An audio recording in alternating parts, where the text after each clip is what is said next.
Assalamualaikum warahmatullahi wabarakatuh. Perkenalkan, nama saya Mirza Amanda Azhara dengan NRP akhir 125. Di sini saya akan menjelaskan mengenai pertanyaan-pertanyaan yang ada di tugas EAS seismologi. Oke, di sini saya akan menjelaskan jawaban untuk nomor 2A dan 2B. Pada 2A dapat kita ketahui grafik yang terplot dari lapisan pertama dan lapisan kedua dengan damping sebesar 2% sebagai berikut. Kemudian dapat kita ketahui persamaan dan perbedaan amplifikasinya, yaitu untuk grafik yang terbentuk dari theoretical amplification 2E1 per IN plus VN, amplitudonya lebih besar dibandingkan theoretical amplification 2EI per 2IN dikarenakan nilai penyebutnya IN plus VN lebih kecil dibandingkan 2IN, terutama jika VN mendekati 0. Kemudian untuk yang B dapat kita ketahui pengaruh perubahan damping terhadap amplifikasi tanah, yaitu peningkatan damping dapat mengurangi amplitudo gelombang, melemahkan resonansi, dan menurunkan amplifikasi tanah.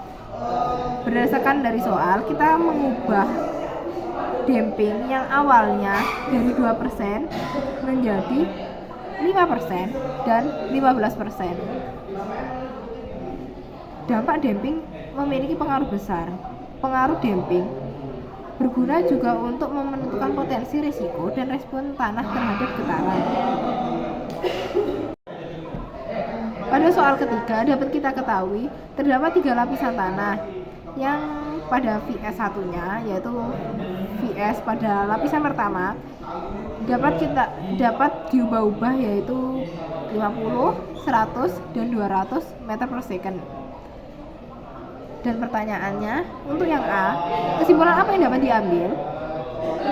Di sini saya akan menyimpulkan bahwa terdapat perbedaan di amplitudo 10 Hz saat VS1 berubah pada lapisan pertama.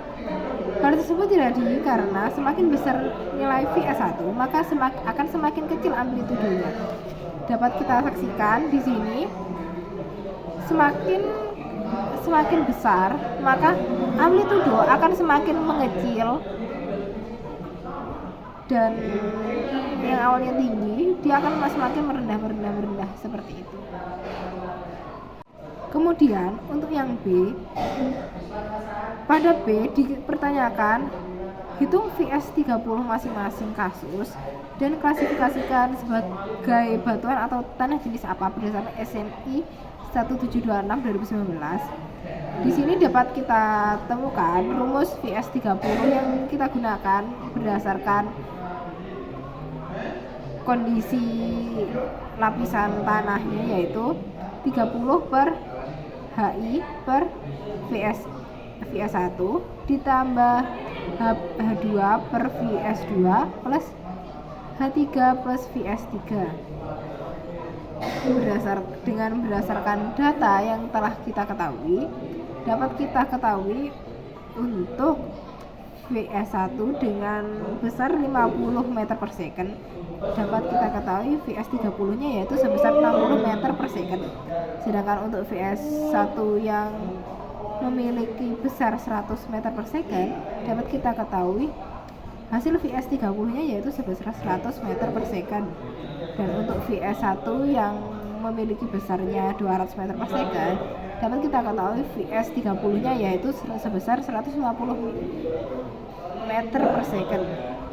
Berdasarkan hasil-hasil tersebut, dapat kita klasifikasikan bahwa VS30 nya mereka tergolong ke dalam tanah lunak, yaitu SE, karena dia di bawah 300. Karena di bawah 300 itu adalah tanah lunak. Untuk nomor 4 dapat kita memiliki 3 lapisan tanah dan terdapat 2 pertanyaan. Yang pertama yaitu yang A, bandingkan amplifikasi tanah H1 sama dengan 10 meter, 50 meter, dan 100 meter. Ambil kesimpulan yang dapat diambil, ambil kesimpulan yang akan terjadi. Nah, Di sini saya menemukan kesimpulan bahwa berdasarkan amplifikasi tanah yang berbeda, frekuensi amplitudo yang dihasilkan saat semakin besar amplifikasi tanah, maka semakin besar amplitudo yang akan dihasilkan. Dapat kita lihat. Kemudian untuk yang B, hitung VS30 masing-masing kasus dan klasifikasikan sebagai batuan atau tanah apa berdasarkan SNI 1726/2019.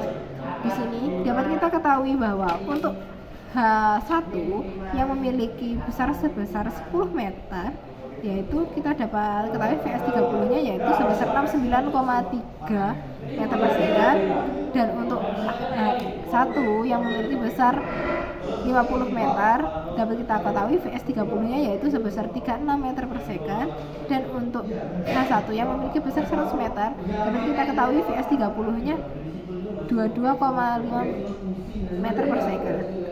Dan dapat kita klasifikasikan berdasarkan data-data yang telah kita ketahui, di mana semua VS30 tersebut menunjukkan bahwa tanah terklasifikasi sebagai tanah lunak karena hasilnya sangat kecil. Kemudian untuk nomor 5 dapat kita ketahui soal tersebut, yaitu dengan gempa dengan magnitudo Mj sebesar 6,1 terjadi pada 20 April 2020 pada jam 5:39 menit, terekam di stasiun Kiknet FKS H12. Dapat kita ketahui data rekam gempa tersebut diperoleh di file terpisah dari PS logging, juga diperoleh informasi tanah dari FKS H12 seperti ditunjukkan pada tabel 4. Nah, kemudian berdasarkan informasi di atas kita tentukan, yaitu yang pertama, tentukan VS30 dari FKS H12 yang dapat klasifikasikan sebagai batuan atau tanah jenis apa berdasarkan SNI 1726/2019. Nah, di sini kita ketahui berdasarkan data-data yang didapatkan, kita hitung yaitu VS30-nya didapatkan sebesar 448,3 meter persegi. Berdasarkan hasil tersebut dapat kita ketahui tanah tersebut terklasifikasi termasuk dalam Very Dense Soil and Soft Rock, yaitu SC, karena besarnya lebih dari 300, sehingga dia termasuk Very Dense Soil and Soft Rock.